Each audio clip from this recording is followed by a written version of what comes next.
Now, I will show the system on how it works. Just go to the website.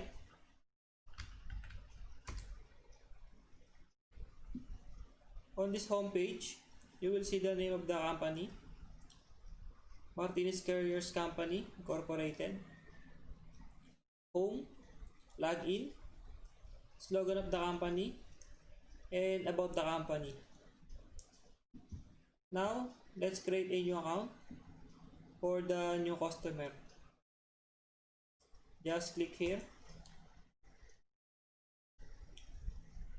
In this registration form, you will see text box. Here, you can enter your informations. Make sure all information that will enter here are true. Now let's enter full name,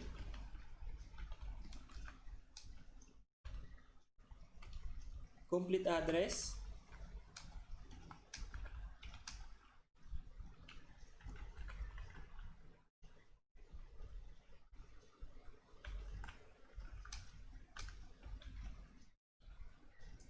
mobile number,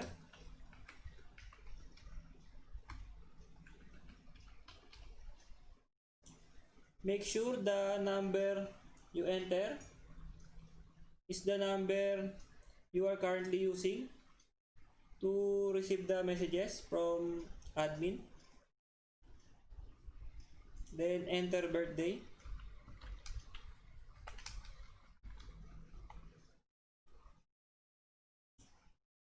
Now you can create your username, the password, then confirm. Here, you need to upload one government valid ID. Just click this choose file. Then select ID. For example. Then click sign up button.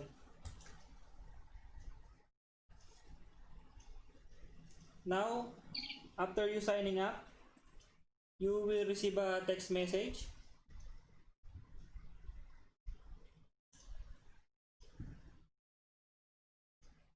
Here, this message, your activation code for activating your account. Okay. Now, let's enter the activation code.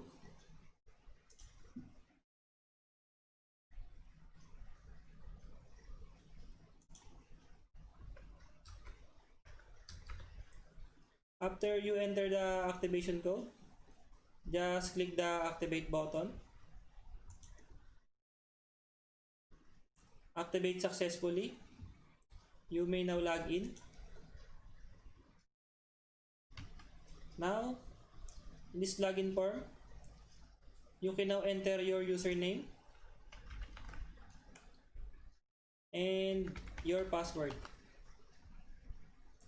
If you forgot your password, just click this forget password. Okay. Then just click login.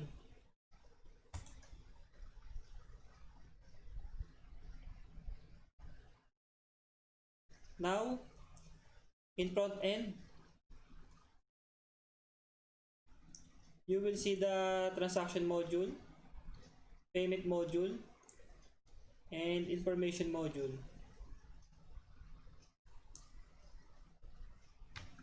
The name of the customer will also be visible. Here, you will find all rental trucks with information of each truck.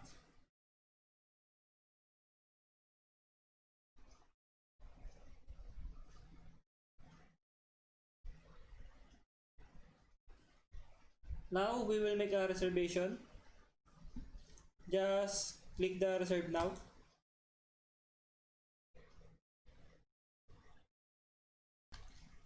Here, you will see the reservation details.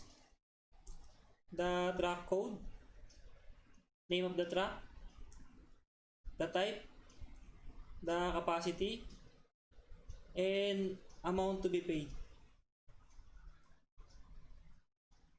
Here, you can set the date, what day you will pick up the reserved track.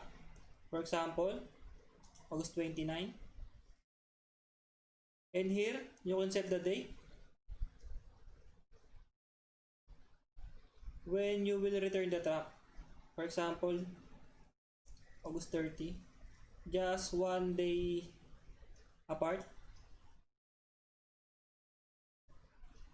Then, in pickup location, just enter the location where to pick up the items to your place, or pick up from your place to the place of transfer. For example,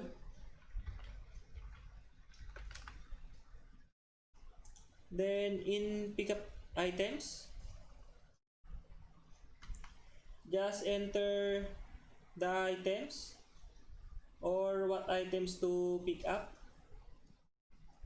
For example,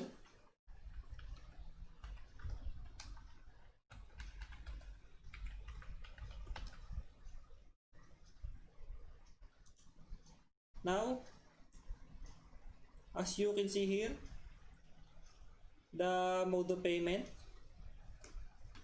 you can pay using credit card like Visa and MasterCard. In sending money, you can use like Cebuana, M. Luwilier, or Palawan Express. Or you can send cash through Smart Padala, GCash, or PayMaya. Now, before you click the reserve now, you must read the terms and condition. Here,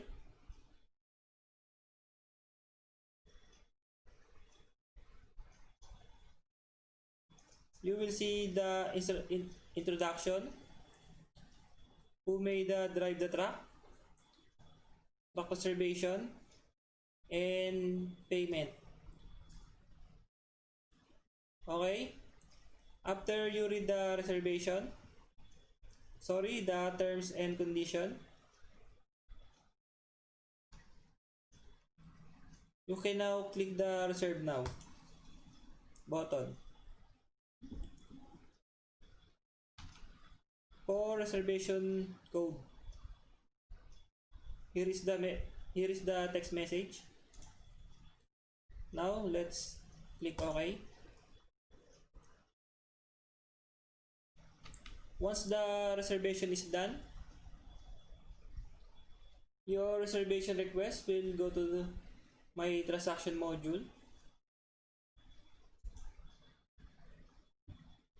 Here,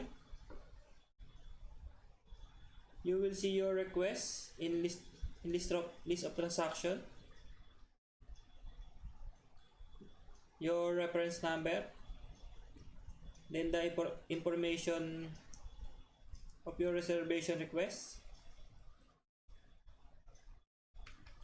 As you can see, the status of your reservation request is in pending because the admin has not yet approved your reservation request.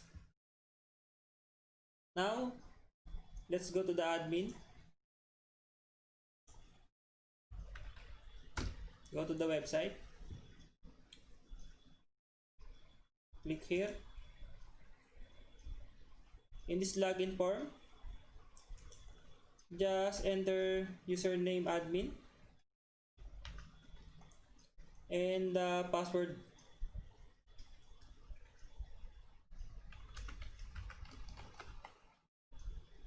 Now just click login button.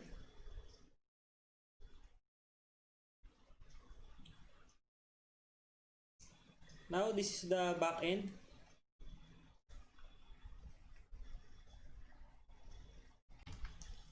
Here you will see the notification for new transaction, such as pending reservation requests that need to approve, and the payment made by the customer. Now let's go to track reservation. In this module, you will see the list of transaction. Here, your reservation request will listed here. As you can see, your reference number, same as here.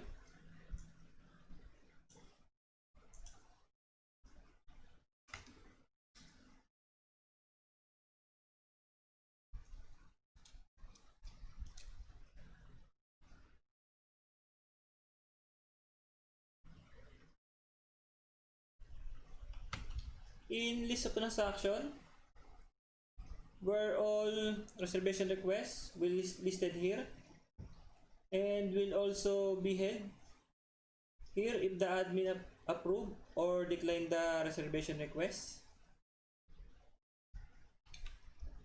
If the admin will approve the reservation request, the approved request will listed here in approved reservation.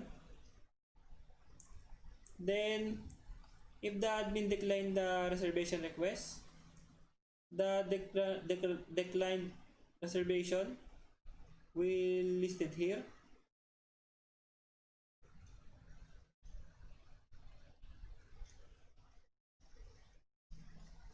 Now let's try to decline this reservation request.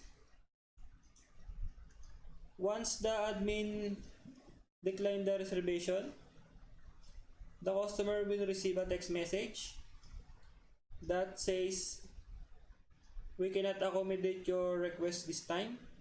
Then the reservation code or reference number. Here in decline reservation, as you can see, the reference number here,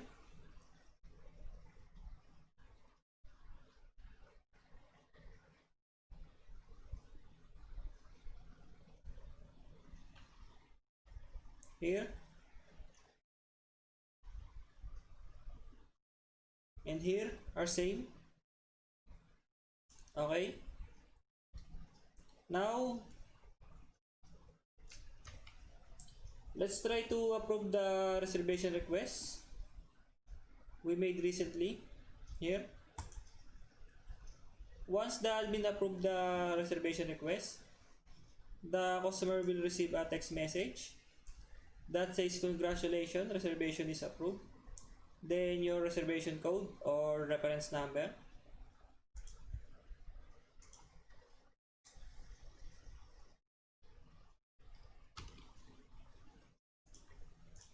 After the approve, the customer can now pay the stated amount on his reservation request anywhere as long as it is in the mode of payment.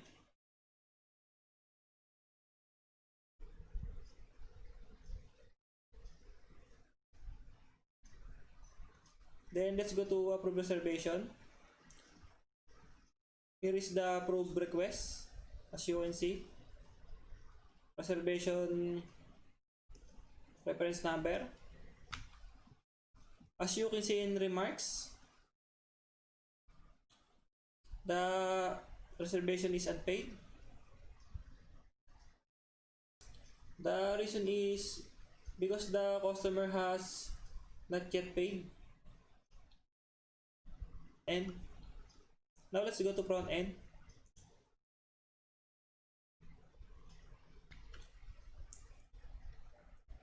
After the customer receives a text message saying that his reservation request has been approved, as you can see,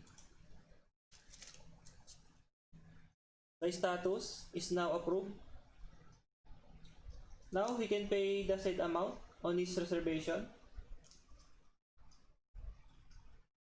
Once the customer has made the payment, he can go to the payment module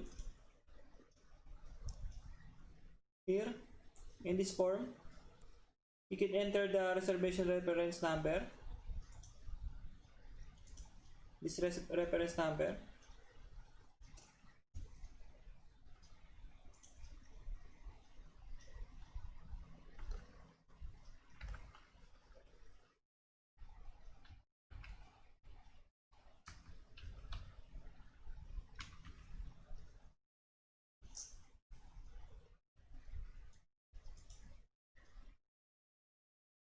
And what the mode of payment is used. For example, GCash. Then the merchant reference number. For example. Then amount he paid. This amount.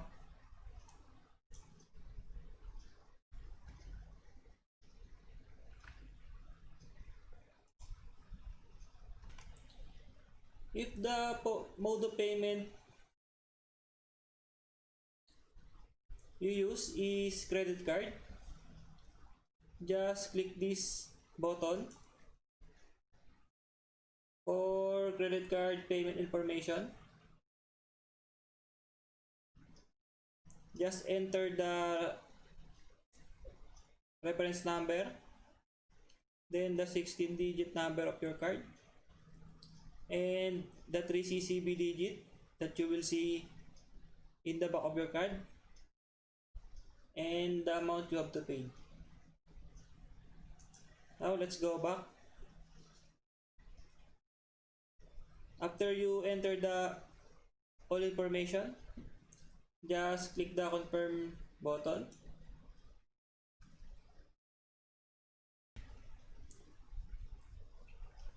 After you confirm, please wait a text for payment acknowledgement from the admin.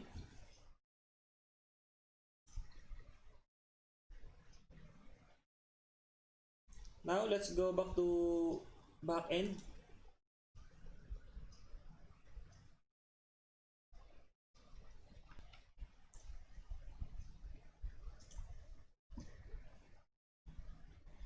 Now, in approve reservation,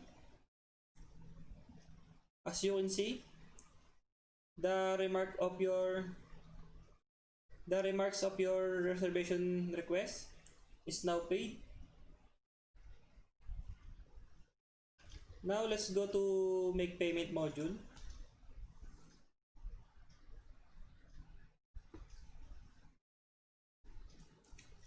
After the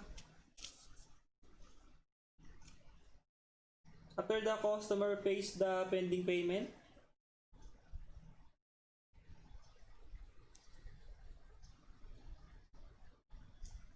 the payment will show the list of customers' payment information here.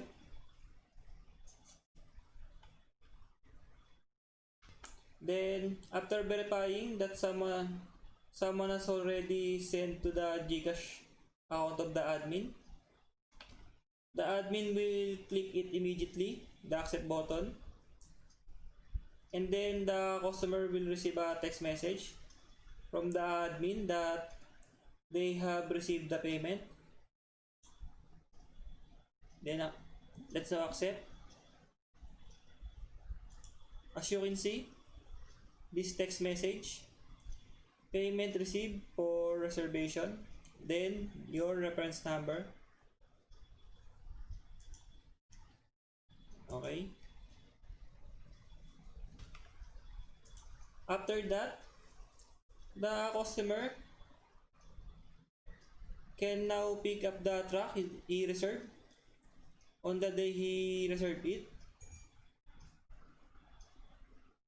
Now, we are done in reservation process. Now, let's try to adding an account for employees. Just go to backend. In registration, just go to users module. In this form, here you can create an account for employee. Just enter the information.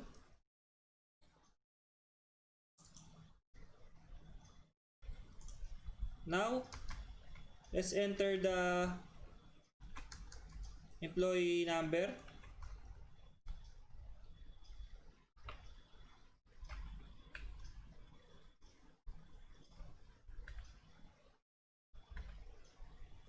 Then the full name of employee.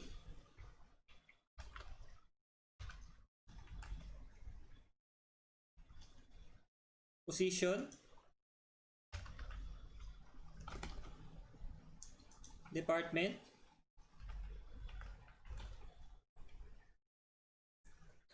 In these choices, you may choose what level of access that can be used of employee. If you choose the admin or full access, the employee will be the admin or will have the full access on the back end. But when you choose the manager or staff, they will have limited access, like they cannot add users or add new rental trucks. Now let's choose admin or full access. Then create username. Then the password is default to mc.co1234. We will change it later. Then just click save. Okay, user registration successfully. Now just log out, then log in. In login form, just enter the new username, then the default password.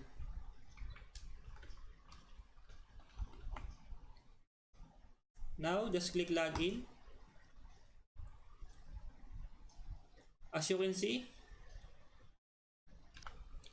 the change password form. Here, just enter the default password, then the new password, confirm new password. Now just click the save button, new password save. Now you may now use your new username.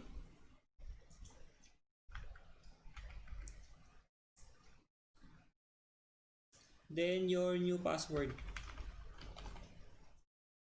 Then log in.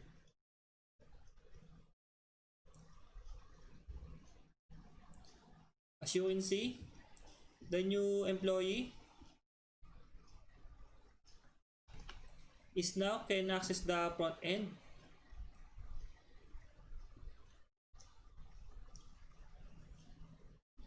Now let's go to truck module for adding new rental truck. As you can see, the new truck form. In here, the list of the truck or list of truck. Now let's add new truck. For example, then the type of the truck, then the ORCR of the truck, for example, then capacity, of the truck and amount per day. For example, 4,500. Then choose the image of the truck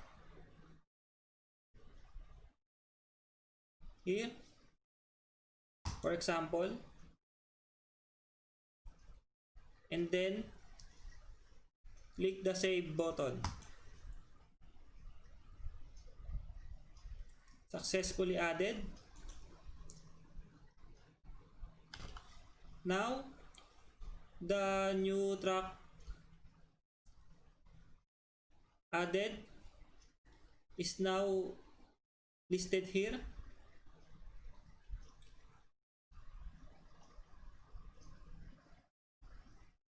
Then in front end,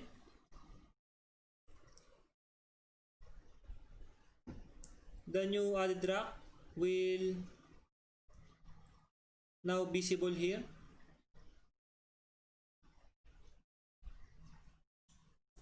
Then let's update the amount.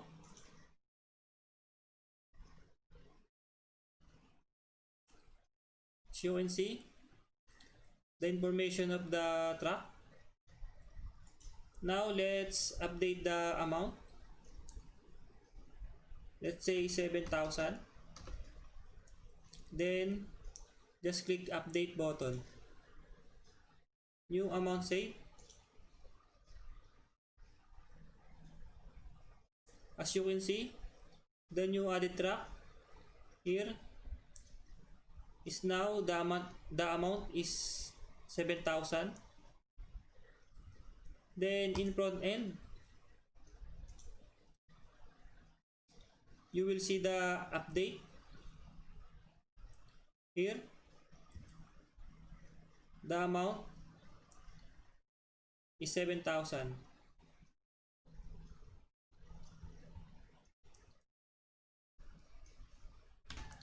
Now that's the end, and thank you.